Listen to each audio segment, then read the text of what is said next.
சிம்ம ராசியை பொறுத்த வரைக்கும் இந்த சனி வக்ர பயிற்சி என்ன பண்ண போகுது அப்படிங்கிறத பார்த்துருவோம். 13 ஜூலை 2025 முதல் 27 நவம்பர் 2027 வரைக்குமான இந்த 138 நாட்கள் சனியினுடைய நகர்வு அப்படிங்கிறது உங்களுக்கு நல்லதே பண்ண போகுது அப்படிங்கிறத முதல் வரியில் சொல்லி நான் ஆரம்பிக்கிறேன். காரணம் என்னென்னா, அஷ்டமத்தில் நின்றுக்கிட்டு இருந்தார் சனி உங்களுக்கு. இப்போ அஷ்டம சனியிலேருந்து நின்றுக்கிட்டு இருந்த இடத்துல எல்லா பிரச்சனையும் ஒரு பக்கம் ரவுண்டு கட்டி அடிக்கிறதுக்கு இப்போ தான் தயாராகி அச்சக் மொச்சக்குன்னு சொல்லிக்கிட்டு இருந்துச்சு. திடீர்னு இப்போ ஒரு ரிவர்ஸ் கியர் போட்டு சனி 7th பிளேஸ் வரும் பொழுது உங்களுக்கு 8th 9th பிளேஸ்க்கு மறுபடியும் போவார்.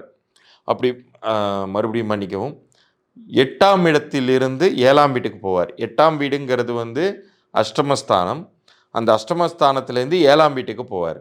அப்படி 7ஆம் வீட்டிற்கு சனி வருவது ஒரு சிறப்பென்றால், அதாவது அஷ்டம தோஷத்திலிருந்து உங்களை விடுதலை செய்கிறாரு. இந்த 138 நாள் கிட்டத்தட்ட ஒரு பரவலில் உங்களை விடுவிக்கிறாருன்னு வச்சுக்குவோம். உங்களுக்கு செய்ய வேண்டிய அத்தனை விஷயங்களையும் செய்து முடிச்சுட்டு, உனக்கான காசெல்லாம் ஏர்ன் பண்ணிக்கிட்டு கொஞ்சம் நல்லா செட்டில் ஆகிட்டு அப்படியே நீ கன்டினியூ பண்ணுற மாதிரி உக்காந்துரு அப்படிங்கிற மாதிரி இப்போ உங்களுக்கு டைம் கொடுக்குறாரு.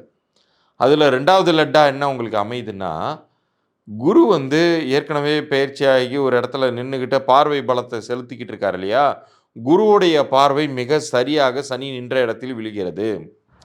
இந்த பகுதி நான் ஆரம்பத்திலே சொன்னேன், இந்த வருஷத்தில் 4 கிரகங்கள் பயிற்சியாகி அது எல்லாமே இடம் மாறி வேறு வேறு விதமான பலன்களை கொடுக்குதுங்கிற அது இப்போ உங்களுக்கு சாதகமாகவே அமையுது.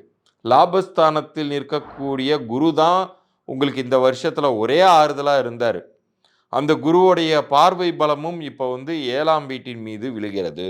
3, 5, 7ஆம் வீட்டின் சிம்ம ராசிக்கு 3, 5, 7ஆம் வீட்டில் விழும் பொழுது அது உங்களுக்கு மிகப்பெரிய நன்மைகளை பயக்கும். பெரிய அளவுக்கு உங்களுக்கு கெடுதல்கள் அப்படிங்கிறது உங்களை விட்டு விலகும். நல்ல விஷயங்களை நோக்கி உங்கள் லைஃப் மூவ் ஆகும்.